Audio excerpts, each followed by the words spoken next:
Good afternoon, everybody. Welcome. Today is November 14th, 2022. We're at a regular board meeting of the trustees of Harlandale ISD. I am Norma Cavazos, the school board president. We will begin, before I call the meeting to order, we're going to begin with item 1, which is thought of the day and pledge of allegiance.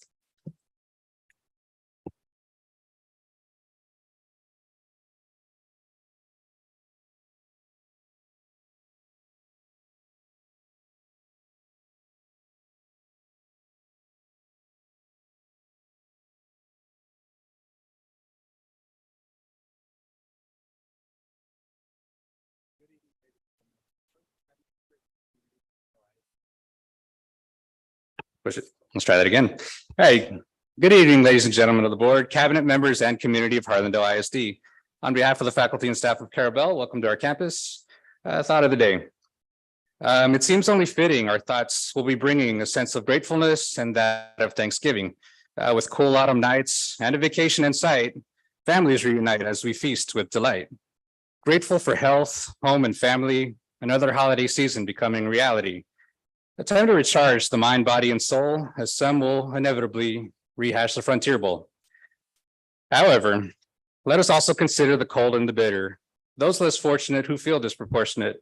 Let us help those who ail and care for your neighbor. Let kindness prevail, let love never waver.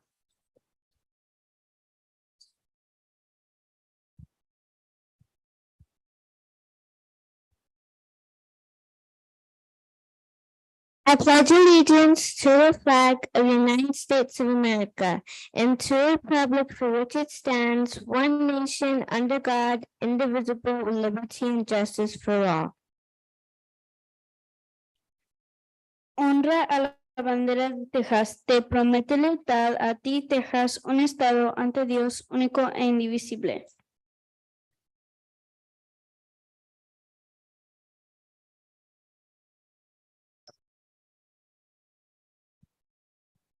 Thank you very much. Thank you. Madam Chair, Yes, Ms. Ortiz. I'd like to request a moment of silence before we begin the meeting. Mrs. Lily Tejeda celebrated her 100th birthday this past Saturday. And on Sunday, she passed away peacefully with her family. Last Friday, Kinder Elementary School student William Jackson Thomas passed away at only 6 years old. He is the son of Adams Elementary School teacher Alexandria Thomas, and his dad is Willie Thomas, who many of you may know was at the McCollum High School print shop for over a decade. I'd also like to, along with the rest of the board members, give our condolences to the family of Jimmy Zamora. He was our Harlandale Middle School principal for many, many years. So if we could have a moment of silence, please.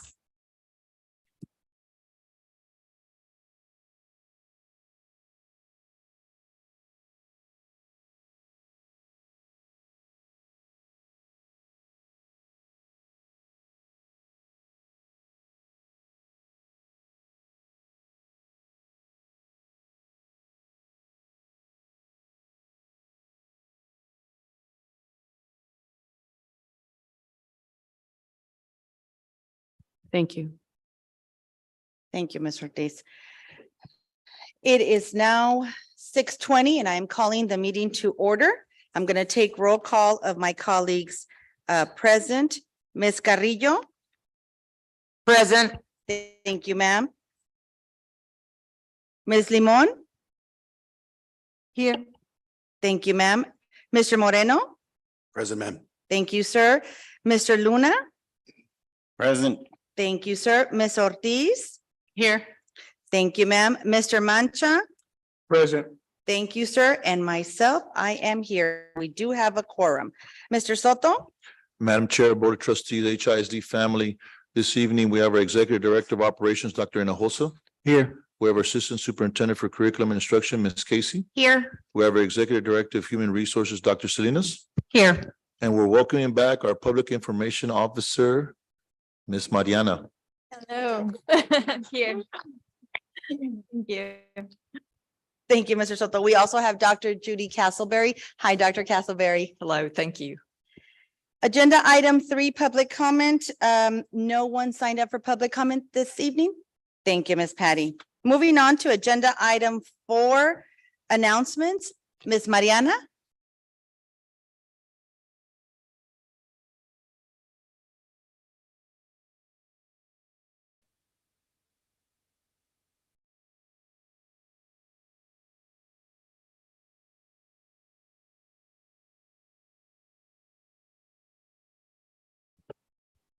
Good evening. It's good to be back. We're gonna start with the special recognition. We have students who competed in a drone competition. So we had over 20 plus teams at the 2022 IEE AESS LSS drone competition at St. Mary's University. And our students tied for first place against UIW. So we want to congratulate them.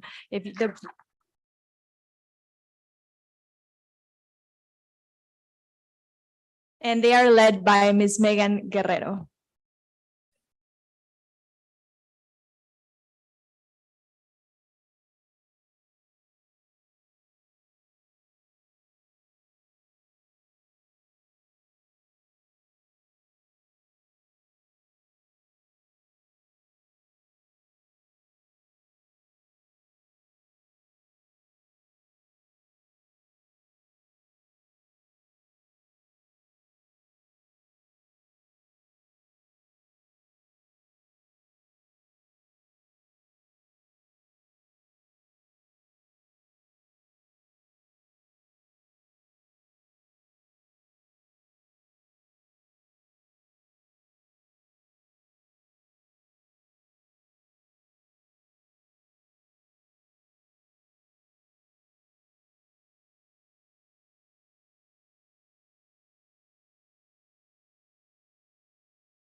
That's it for the students. I have 2 more announcements, though, if you want to have a seat. Yes.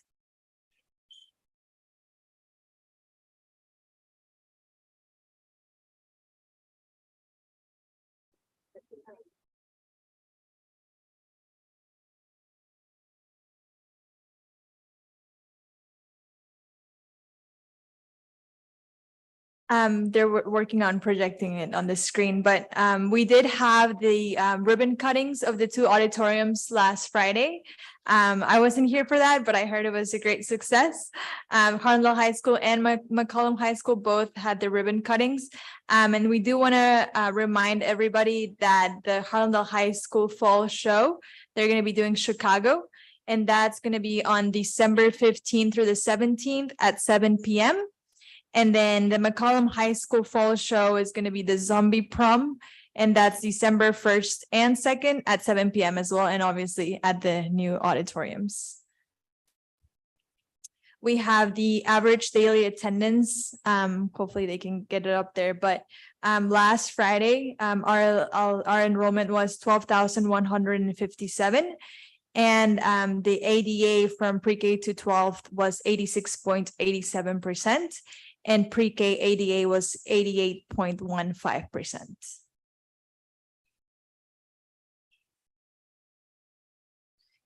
Our important dates, we have our mobile food pantry tomorrow at the Sosa Center at 10 a.m. Our community meeting will also be tomorrow at McCollum High School Auditorium at 6 p.m. And then, of course, we have Thanksgiving break next week. And our winter break is December 19th through January 3rd. I can go back to the enrollments if you want to see that one.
Ms. Mariana, Madam Chair, if we can go ahead and move on, Okay. we'll send the auditorium tapes. Ms. Patty can send it out to the board. Yes.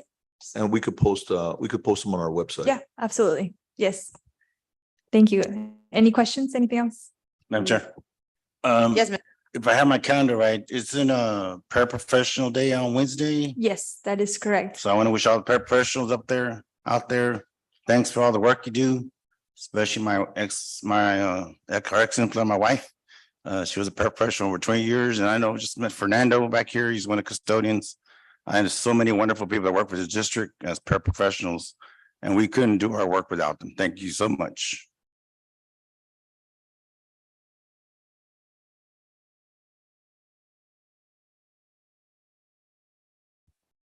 Moving on to agenda item 5A,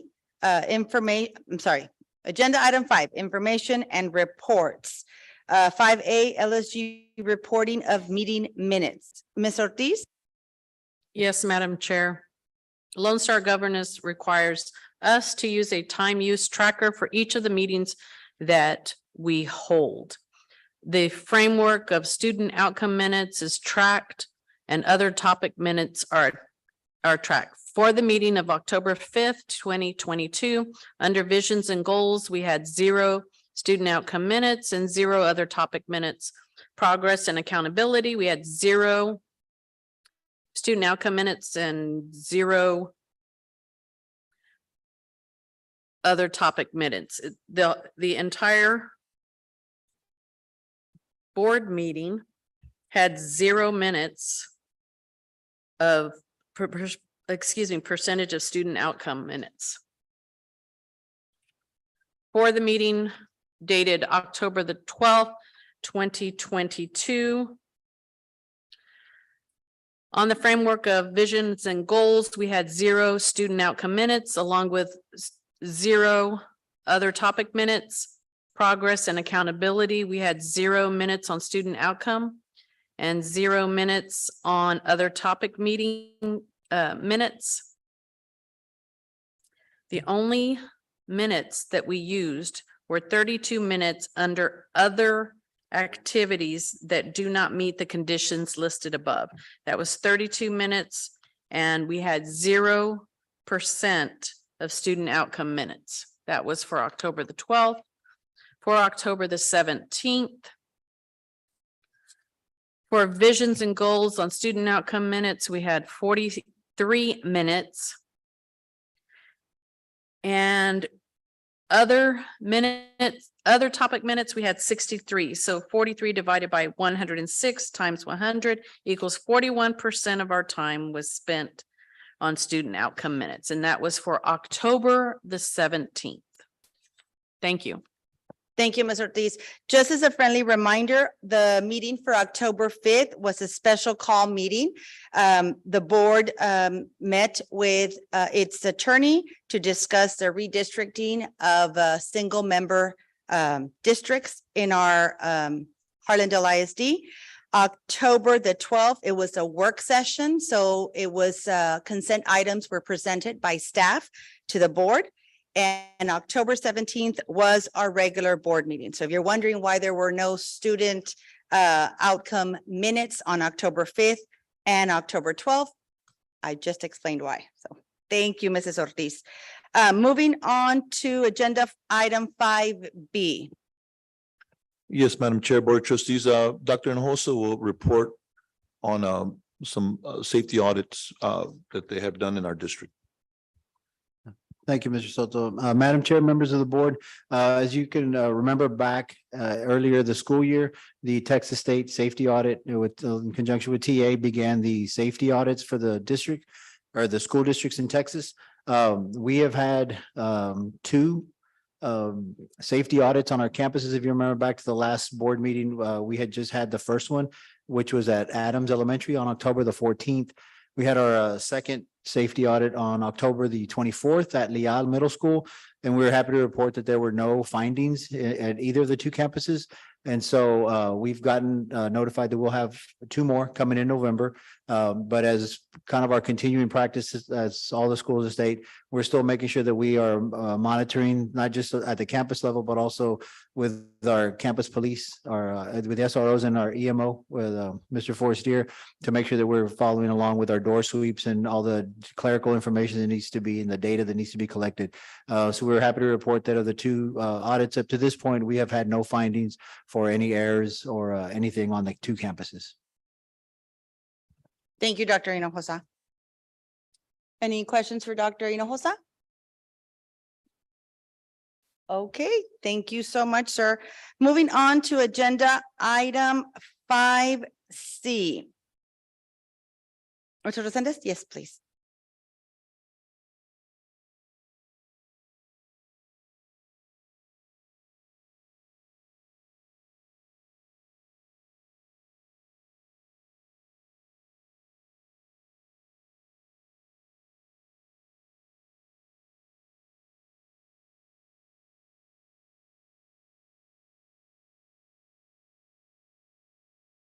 Good evening, board members, superintendent. We're loading up the PowerPoint. Here we go. And this again is for the benefit of the board and the community, just to make sure we're informing the community about the process and the timeline and the importance of this matter. So here we go. Okay. So as we talked about before, the 2020 census came out about a year and a half ago, and we applied that census data to the school district's single member trustee district information to determine whether we needed to redistrict or not. And after putting that data in, we do have to redistrict. So this is the process, and let's, oh, here we go. It's showing up down here, but not up there. Oh, here we go. Okay. Presentation overview. This presentation is we're going to go over a few things. We're going to go over what redistricting is and when it's required. We're going to go over what type of governance structure the school district has. We're going to look at the requirements for redistricting and what occurs after the process, and how to provide feedback to the board throughout this process. Okay, next slide. What is redistricting? Redistricting is a process by which the geographical boundaries of the elected districts, each single member district, are periodically redrawn in response to change in population. And again, every 10 years, as you know, the federal government counts the population, and the idea is to balance the population between the single member districts of our governmental entity. And again, it's not just school districts, as you know, well, all governmental entities that have single member districts have to go through this process. We can say next slide, we can get you. Okay, next slide. Okay, thank you. All right, so the Harlandale School District has seven, its governance structure is 7 single member districts. You might know there's some school districts that have 5, some that have 9, but Harlandale has 7. There's even a district that has 3 board members, but our school district, as most school districts, has 7 board members, and the legislature gave you a choice to have 5 single members or 2. We have 7, which is fine. And our elections are in May of odd number years. Okay, next slide. So why is Harlandale redistricting? Well, the law requires that if the population between the largest single member district and the smallest single member district is greater than 10%, we are required to redistrict. Our differential is 17.6. The largest single member district is 4, the smallest is 3. So we're going to show that here in a minute, but we are required. It's not a choice. It's a requirement that we have to go through, like many districts. So the city of San Antonio had to do it. Many other surrounding school districts had to do it, and we have to do it as well. So next slide. What are the requirements? So the requirements are that, again, the single member districts must be drawn with no more than a 10% variance in population between each other. The single member districts must be compact and contiguous to the extent that we can make that happen. Compliance with Section 2 of the Voting Rights Act, and that's where we don't want to weaken any minority group's opportunity to elect someone. And then again, the total deviation between the largest and smallest has to be at or below 10%. So these are the requirements as we redraw the lines. So next slide. Additional criteria. We want to use easily identifiable boundaries, meaning streets, roads, rivers, streams, highways, We want to preserve the incumbency constituency relationships. We're going to keep all the incumbent board members in their community, in their single member district, maintain communities of interest and keep neighborhoods together to the extent we can. Next slide. So here's the data as we talked about before. When we plug in the 2020 census data, the population between single member district 4 and single member district 3 is greater than 10%. It's at 17.6%.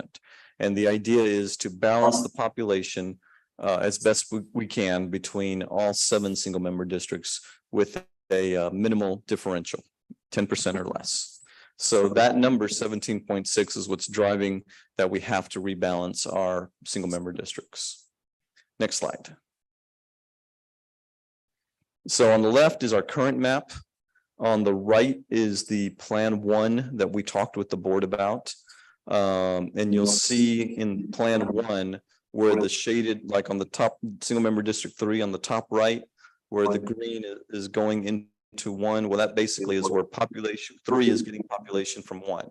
And then 1 on the right, the northern part of 4 is actually going into 1, and that's population going into 1. And then there's a small area, and we'll go through next slide and we'll see the blow up of these areas. Oh, well, here's 2. Actually, we'll look at 2. 2 is a little different.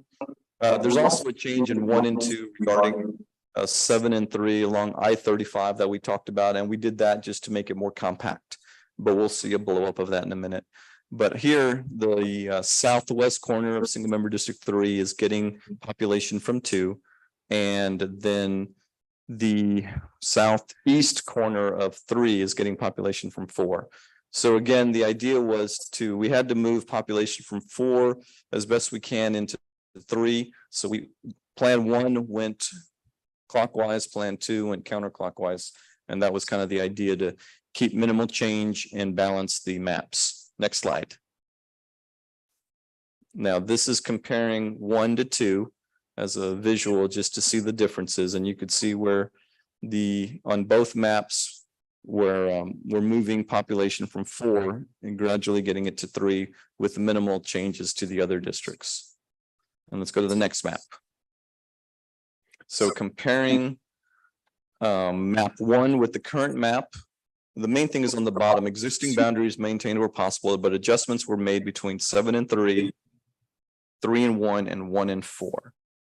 And the other bullet points are where, we're trying to rebalance and the population and easily identifiable boundaries. And then again, adjusting the total population. So this map gives us the deviation under 10% of 7.9, which is a legal parameter. So we're in good shape. So let's go to the next slide.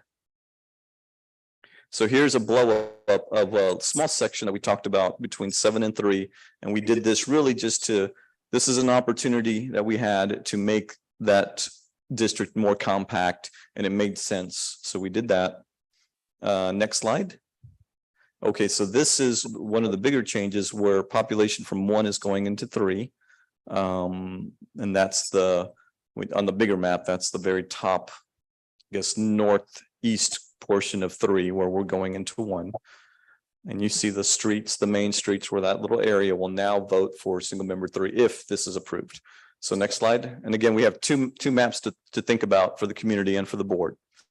And now this is where it looked geographically like a big area, but remember the population, this is where the missions are, and it's not as populated, but there are some residents there. So this is where we're moving population from 4 into 1. And then those were the 3 changes. So next slide. So there's the 7.9. So we are under the 10%. So technically this Plan 1 would meet the legal parameters that we need to balance the population.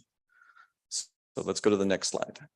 So now this is comparing Plan 2 with the current map. And again, on the bottom, this is where it talks about where the differences between 7 and 3, between 3 and 2, and 2 and 4. So let's go ahead and go to the next slide where we could see again, this is that same area. Both plans have this one area in an effort to make it compact because this was minimal, but it made sense to do that. And then next slide. And this is where the Plan 1 and 2 are different. So now the population going into 3 is now coming from single member district 2. And the blue line is the actual current single member district lines. And then the shaded green areas where they're getting population and adjusting it to rebalance the populations. So next slide.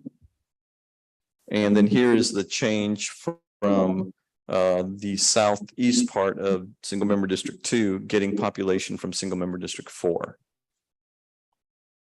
So those are the two plans. Next slide. And this again had a population deviation of 6.8. So this again is under the 10%. And you'll see the highlighted where what the populations look like, and they're a little over 8,000, and that's where we want to be. The ideal population is about 8,500 between each single member district. That's the idea, the target. So next slide. So the next steps is that we talked about, that this board would like to get community input. After we get community input, board is going to have to adopt a new map. And then after we adopt a new map, from 30 days from that date, we have to notify the county register or the elections office. So that way they could tell the citizens where they vote for the next election. So next slide. Transitioning to a new map. So the new map, when it's approved, well, that's the new map, but it goes into effect with the next election in May 6, 2023. And the districts up for re-election are 5, 6, and 7. So that'll be the first time that the new maps, and just so folks know, 5 and 6 weren't changed at all. So that's one thing that we should be pretty streamlined with the election office for the May 6, 2023 election. And single member District 7 had a minor change, so that shouldn't be a problem. And we've been talking to the county, and they're not really transitioning because they're dealing with the current election right now. And so in December is when they're going to really get on making these changes, because remember, the county is having to change for all the school districts, the city, and so it's going to be quite a bit for the May elections. But we're in good shape with regard to time. So next slide. So additional information: redistricting will not change the outermost boundaries of Harlandale ISD, and all Harlandale ISD households will remain within Harlandale ISD. So again, this doesn't affect the outer boundaries. Redistricting does not impact school attendance zones in any way. Again, if your kid goes to a particular school, that's the school they continue to go to until told otherwise. However, you might be voting for a different trustee, but that's different than your attendance zones. Redistricting for Harlandale is not a choice. We're required based on the census data. So this is a required exercise, and this is something every 10 years we'll have to look at and see if it's something we have to do. Next slide. So community input. We had a town hall or a community meeting on November 7th. We're having this presentation now to inform the community. We're having another community meeting tomorrow at McCollum at 6 p.m. On December 7th at the board workshop. It'll be on the agenda again. And then finally, December 12th, it'll be on the agenda again for consideration and possible approval. And then we have my email address. If any of the community members or board, anybody has any questions about these plans, about the process, please email us, let us know, and we'll make sure that the board gets that information. So let's see, next slide. And the district website did a great job of putting all this information on the website. So you could see the maps, you could see this PowerPoint, you could see all the data, and we appreciate the district doing that. And so thank you guys. So any questions, board members? Nope. Okay. Thank you all very much. I actually do, Mr. Resendez, please. Yes. And I just want clarification, Yes, ma'am. confirmation. I guess it's more confirmation. So Sure.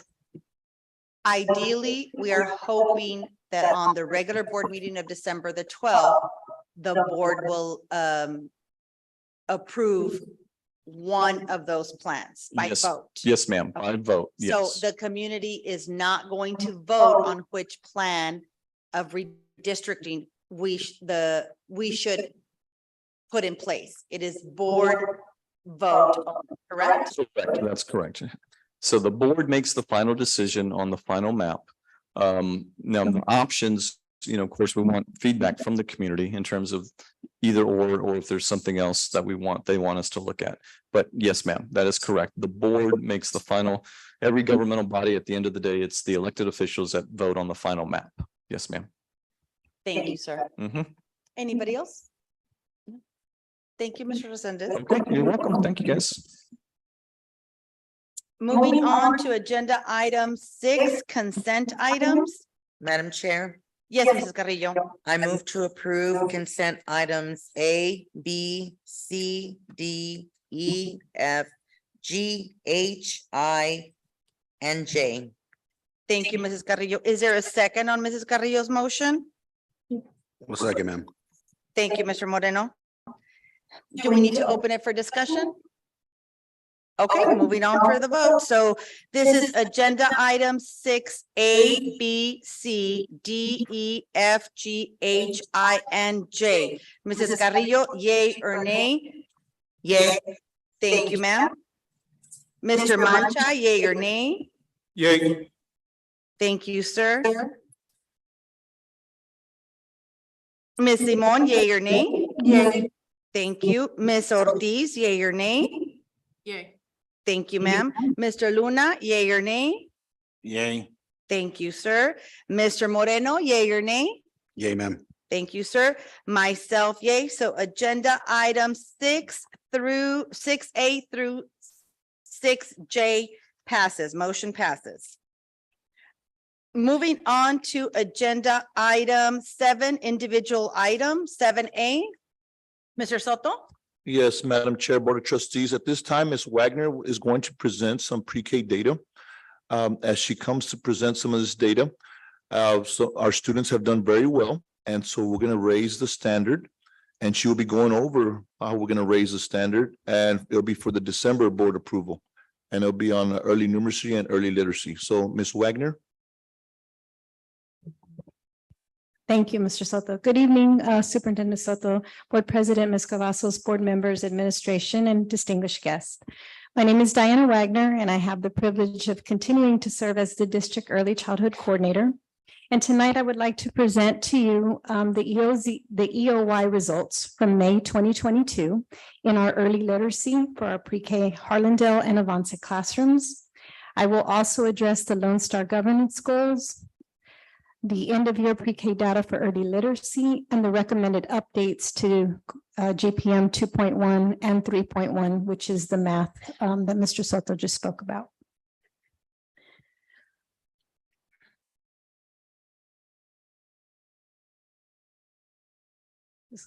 Okay. But I'm looking at it, I don't see. Okay.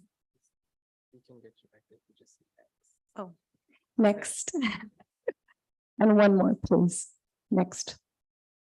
As a reminder, I just wanted to remind the board that the pre-K early learning mission was adopted through our pre-K for SA grant. We did have a variety of individuals in our district that put our early learning mission together. So this is kind of our home base when we're looking at how we define our pre-K program to ensure that we're meeting the developmental needs of our young children and success in kindergarten and beyond.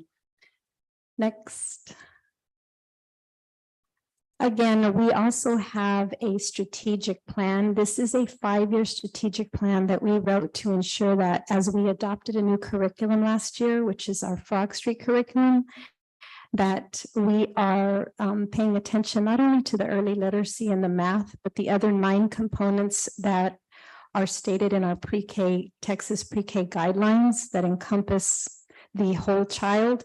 Tonight, I will be presenting on early literacy, and so I did put up a few of the goals and the steps that we're ensuring to make sure that our teachers are using best practices when teaching our students. Next. As a reminder, these are the Lone Star goals that were set in place. The percentage of pre-K students mastering letter recognition at the end of the year 2022. The upper and lowercase letters, and recognizing 20 distinct sounds in the language of instruction. The goal was set for our students to increase from 63% to 69% by May of 2022. Our students did really, really well. We actually, the goal was not only met, but it was exceeded, where the increase was up to 87% in this particular target area, which led us to have the discussions on raising the standard for not only literacy, but for math. I will say, I think our teachers did a phenomenal job to get us to this goal. I think the goal was set a little low for our students, and so they just blew it out of the water. And I think we should continue to raise that standard so that we can ensure to have them ready for kindergarten. As a reminder, this is a very small snippet of what happens with our students. This emergent literacy is huge, but these are the areas that we target to show the growth, since we're talking about letter recognition and the sounds of the language, since these students are in our 3 and 4-year-old programs.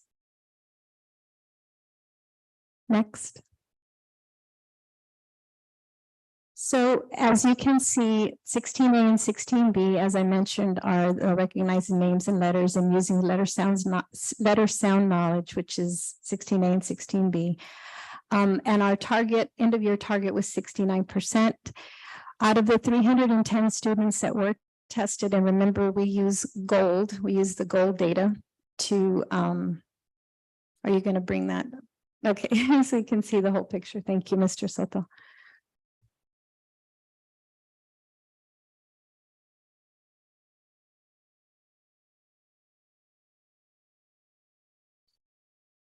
Okay, no problem.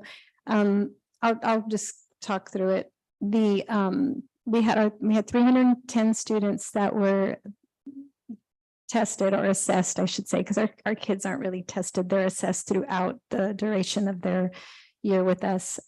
We exceeded our target by a lot, actually, which I mentioned, it was 69% was the goal, and our students met it at 87% in this particular area. Can I go on? Okay, go ahead. Next, please. Madam Chair, Yes, Mrs. Ortiz. I have a question Yes, ma'am. about this. It says mastering letter recognition, 20 upper, 20 lower, and recognizing 20 distinct sounds. Correct. Is there a way to increase the number of letter recognitions? Like instead of 20, can we do 30? Or 20 distinct sounds, so that the goal, if we get it 100%, I still think we need to push. Correct. And we use the 20 based on the Texas Pre-K guidelines. That's what we base it on, since that is what's recommended. We can increase that, keeping in mind that we do assess 3 and 4-year-olds. 20 is what it's been at, and again, this is based on the Texas Pre-K guideline recommendations. Okay, but how long has that? You said it's what it's been based on, But- but do you know how long it's been based on? Yes, I do. As a matter of fact, the Texas Pre-K guidelines have been in effect since 2015, and they are being revisited. And it looks like at the beginning of the next school year, we should finally have new Texas Pre-K guidelines, but it has been since 2015. Thank you. Good job. Yes, ma'am. And although I'm presenting on the early literacy, as we mentioned, I wanted to go ahead and present the math results for May so that we can see why we're wanting to recommend the increase in both. Ms. Wagner, can you give me 1 second? Yes. So sorry to interrupt, but I just want to back you up that I taught when those text guidelines came out, and before this, we didn't have any guidelines, official guidelines. We had some pre-K, I guess, recommendations, but yes, it's been in effect for like 6 years. Yeah. And I'm glad that you said that. Every year I look at them and I'm like, there's got to be an update. And I'm looking and I go to TE and I'm like, there's no update. But they haven't been updated since then. I mean, the guidelines are good, but I know they're coming out with new ones because TA has sent out the information that it's coming. Thank you, Ms. Wagner. Yes. So as I mentioned, I wanted to go ahead and present the math data. Our target for the end of the year on the 3 areas that we're looking at for math, which includes the number counting, the quantity, the connecting numerals to their quantities. The target was only 60%. And at the end of the year, for percentage of pre-K students mastering number concepts and operation, counting and connecting numerals to their quantities, our students mastered that at 88.2%. So we had a conversation. Thank you, Ms. Casey, for having that conversation to say we really need to raise the goal of our students. So I'm excited about you guys considering doing that so we can make sure our kinder teachers are ready for these babies when they get there. Did you have any questions about the math? Thank you. Next slide, please. As we mentioned, these are the recommended updates to the Lone Star goals for our pre-K literacy. We had in place that we would increase from 63% to 75% by 2025. And as you can see at the end of the year of 2022, we're already in the 80%. So the baselines are there. And the recommended goals, I guess y'all are going to discuss whether we need to do that or not. And I hope that you'll consider, since we've already mastered raising those percentages so we can continue to increase. And I guess we'll do that during the December board meeting. Next. I did want to update on the enrollment. I think there might have been some misconception that our enrollment had not increased, and it definitely has. We have a total of 833 students in our district. We have that's with Avance and Harlandale. You can see the numbers per campus up on the screen here. 312 are in pre-K 3 and 521 are in pre-K 4. There are 17 pre-K Harlandale classrooms with 336 students, and there are 33 Avance classrooms with 497 students. And then we have one employee-only classroom that has 14 students at this time. The classrooms, TEA put out the information this summer that the commissioner was requiring that we keep our Harlandale classrooms at 22. The ratio was 22:2. So we filled up the classrooms this time. Our poor teachers, remember last year they had 12 and 13 all year. So they thought we were being really unkind by sticking 22 kids in that classroom, but they've done a phenomenal job. And one way we've been supporting them, and I say we, Ms. Barales and myself, we do attend regular PLC meetings with our pre-K teachers to ensure that they have the support. As we have a ensure best practices in classroom management, social emotional learning, and all the other components of our Frog Street curriculum. So we're very pleased. Our Avance classrooms do have different Head Start ratios. So they are not able to fill their classrooms to 22, although they are maxing out at their 16 and 17 for their bilingual and non-bilingual classrooms. So as soon as one student leaves, another one is in the very next day, and our teachers say, geez, you want to give us a break? Nope, they're back in there. So we're very pleased on how pre-K is progressing, and excited that we are an integral part of the district plan and the initiatives that Ronnie has for the whole district, and including us in ILT with our principals to make sure that our pre-K teachers are doing the same things as all the other teachers in terms of PLC and curriculum development. Next. Again, those were the stats that I just read in terms of our pre-K program classroom, Harlandale and Avance. I did put on the screen that Frog Street is our curriculum, teaching strategies is our assessment piece, and conscious discipline, which is our SEL, is actually embedded in Frog Street. So it's not two separate things anymore. It's a daily routine. And I recommend highly, if you haven't visited one of our pre-K classrooms, go watch a morning routine where they implement the conscious discipline and self-regulate, which is something that's amazing to watch a 4-year-old calm themselves down. I learn from them when I'm having a bad day. Breathe, Diana, breathe. Next. Does anybody have any questions? Any questions, comments? Well, I want to say congratulations. That's huge, Yes. huge, huge. Not that we ever doubted it. And it's like, oh my goodness. The numbers were good before. Now they're just amazing. So I want to congratulate you for the support you're giving to those teachers. And I want to congratulate the teachers and the parents of those students, because as parents, we also take responsibility in helping the teachers move that child along as much as needed. So congratulations, and I look forward to raising the bar, raising the bar, raising the bar. Absolutely. Thank you so much. Thank you to very much. And to all the teachers out there and the parents. So thank you. And as Mr. Luna mentioned, our paraprofessionals play an integral part in those classrooms Yes, as they well. do. They do a Yes, they do. fantastic job. So I did want to give kudos to them. And also a shout out to our district teams who were instrumental in helping us get those children enrolled. I mean, phenomenal job for we couldn't have done it without them. So I definitely want to give them credit as well. Ms. Wagner, duly noted, duly noted. Thank you very much.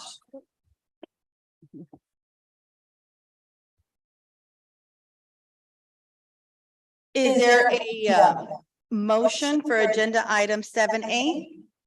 Madam Chair, Yes, Mr. Moreno. I move to convene in closed session as authorized by the Texas Government Code, Chapter 551. 7A?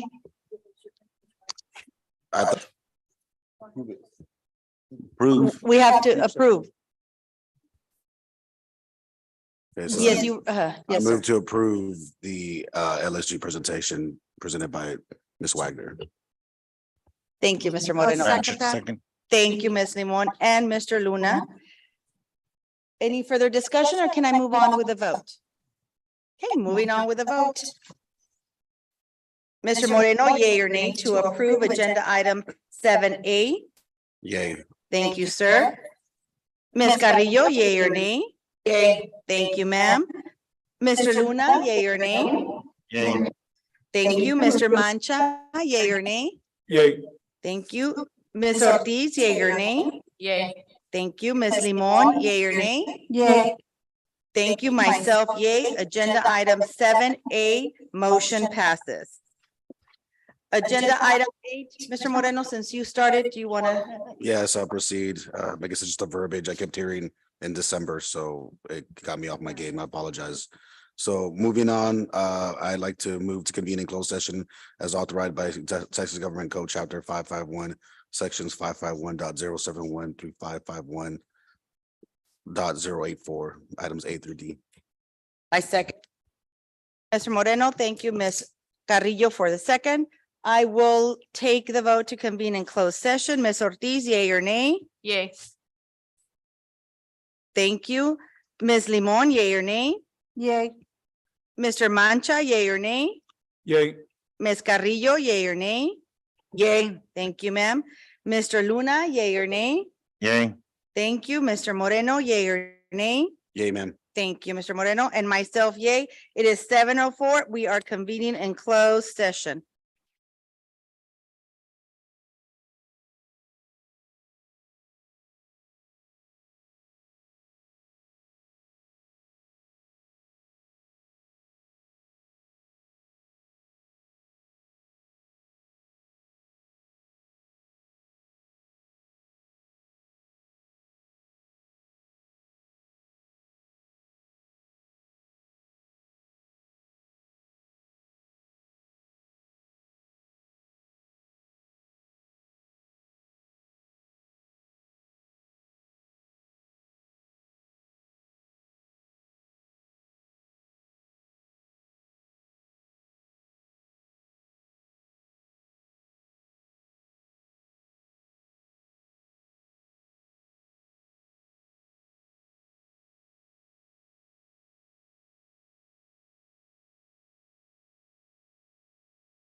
Welcome back, everybody. We are now in open session. It is 8:56. Agenda item 8A, no action taken by the board at this time. Agenda item 8B, no action taken by the board at this time. Agenda item 8C, no action taken by the board at this time. Agenda item 8D, no action taken by the board at this time. Madam Chair, Yes, Ms. Carrillo. I move to adjourn. I will second your motion and take the roll call. Ms. Carrillo, adjourn tonight's meeting. Yay. Thank you. Mr. Luna, Yay. thank you. Mr. Mancha, Yay. thank you, sir. Mr. Moreno, Yay, ma'am. thank you. Ms. Ortiz, Yay. thank you. Ms. Limon, Yay. and myself, yay. It is 8:57. Tonight's meeting is adjourned. Thank you, everybody.